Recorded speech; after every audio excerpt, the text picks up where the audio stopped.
Hey everyone, Matt Pridham here with another iSnipe video tutorial. Today we're going to look into extending iSnipe. To do that we're going to head down to the settings menu and we'll head right over to the upgrades tab. Now again, I'm on a simulator over here, so some of the things don't act exactly like they will on your device, but bear with me. Okay, so we're going to start with the engine upgrade, so we'll go ahead and just click buy. And it's purchased. Of course, it will ask you for your username and password and stuff on your device, but let's see what that does.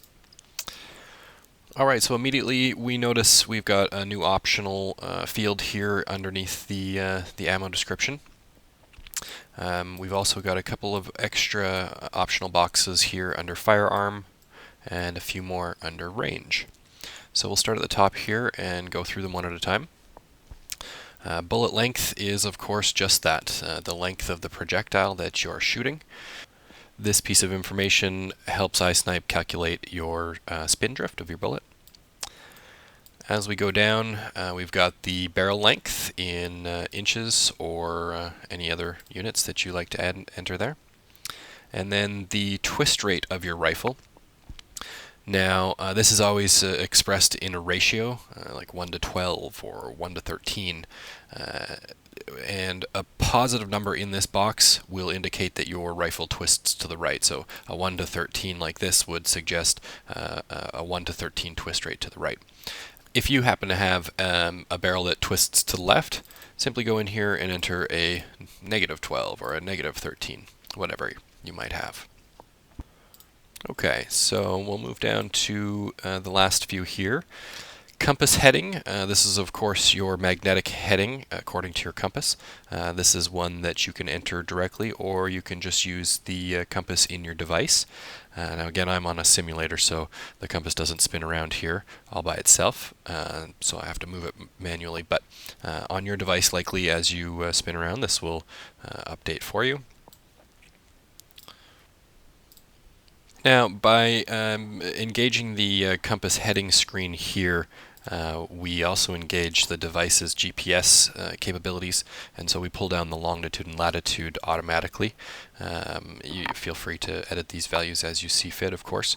And these specific values here help us compute the Coriolis and Eötvös effect. And those are the last of the optional boxes. So let's see how these affect our computations.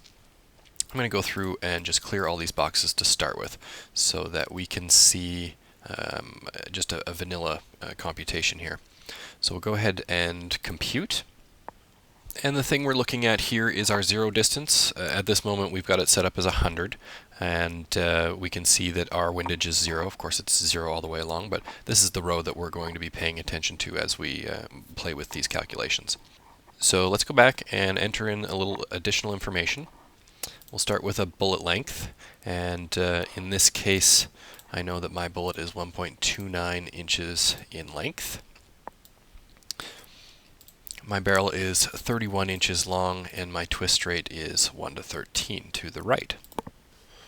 So that's all we're going to enter for the moment, and by entering that information we have now enabled the spin drift correction, and we can confirm that by computing. And now we see, of course, we have values up and down in our windage, and our zero distance is still at 0. Now, in some calculators you're going to see people start calculating your spin drift from your barrel.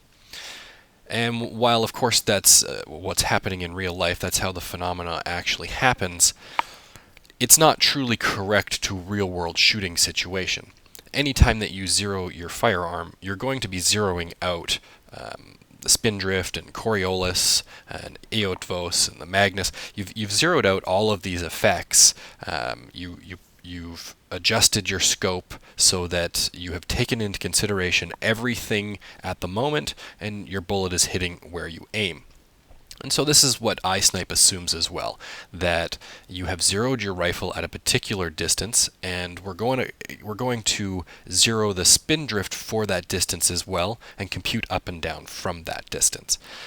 It is essentially how you will be shooting in real life, and so that's how we will calculate in iSnipe. This may not be the same for other calculators that you will use, but it was a decision that we made, and we think we made the right one.